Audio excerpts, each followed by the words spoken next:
éclairé. Patrice, ça va vous intéresser aussi, Eva Joly.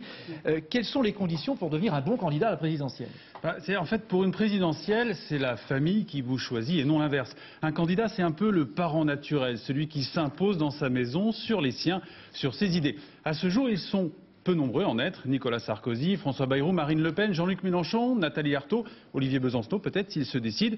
Mais dans les autres familles, aucun candidat naturel ne sort la tête. Au Parti Socialiste, même les sondages s'effritent autour de l'intouchable Dominique Strauss-Kahn. Alors, chez vous, Eva Joly, au sein d'Europe Écologie Les Verts, la situation est un peu plus originale. Il y a 2 candidats naturels qui ne sont pas candidats.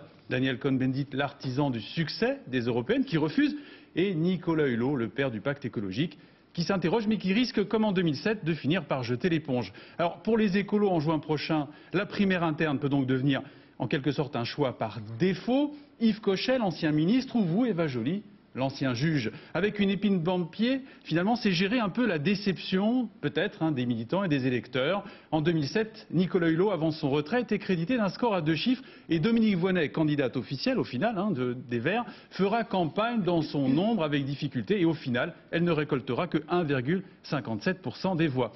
D'où ma question, Eva Joly, si aucun candidat naturel ne se dessine chez vous, dans votre famille politique, finalement, même pas vous, pourquoi maintenir un candidat à la présidentielle qui ferait que 2 ou 3% des voix?